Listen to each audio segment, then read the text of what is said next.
Alright, so first off, yeah, I want to acknowledge the fact that I'm sitting kind of awkwardly, but that's because I'm trying to use my big ass fucking head to block that enormously absurd amount of fucking sun glare I've got back there. Now I gotta get my head repositioned again.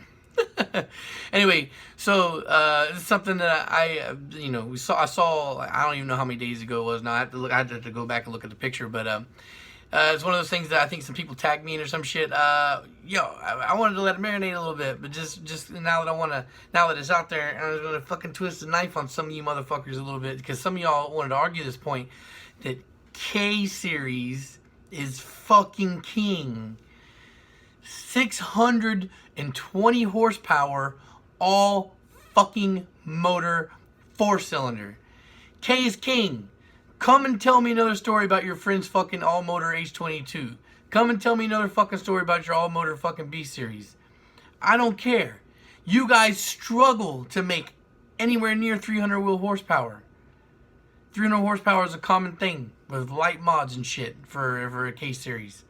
And now you've got 600 fucking plus horsepower NA. You can't touch it, man. You can't get nowhere near close to that from any other Honda engine.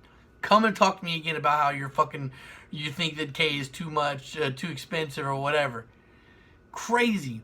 Not only is the fucking K series easily hands down the king of the fucking Honda engines, it's also quite possibly the best 4-cylinder engine ever fucking made. Now, I don't know enough about about the other fucking the other companies to hear about 4-cylinders that are NA making big power. But considering a couple years ago, I would have thought you were fucking insane to tell me you were making 400 wheel horsepower NA on anything like that. I don't think that there's any other guys out there with any other companies doing this shit. Now, the only other 4-cylinder engine I've ever heard of note in history that comes up as possibly one of the greatest 4-cylinders is that 4G63, right? But that's just the 4G63 as, making that on boost. I don't ever hear anything about the 4G63 be making power NA. It's supposed to be a really super strong engine that you can boost the fuck out of stock, right? And 4G63 comes in the DSMs, right? It comes in there, I think, maybe. I'm sorry if I'm wrong there. I think it's DSMs and also Evos, right? I think it's the Evo 9 engine. I might be wrong there. I'm not a big Evo guy. I'm not a big Evo expert. But if the 4G63 is supposed to be like one of the greatest 4-cylinders of all time because of how much power you can stuff down at stock form, I don't know, man. Like, well, you're regularly hearing 600-700 horsepower stock for K series and for boost, and now 600 horsepower all motor, man. I just don't know anybody else that does that. So, fuck. Come talk to me again about how your H22 makes more power than a fucking K. Get the fuck out of my face, bro. That's it. That's all I wanted to say. Just get in there and twist the knife for some of you fucking people who want to try and deny the H series or deny the K series and what the fuck it does.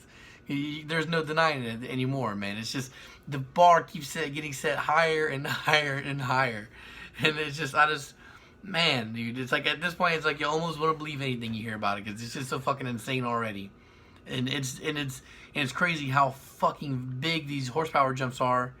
Like in such a short amount of time. Because like I said, it was 2 years ago that I would have said the 400 horsepower K-Series is insane, NA, and now we're all the way up to 600 in just a couple years. It's just ridiculous. When's it going to stop? It's madness. Alright guys, thanks for watching and peace.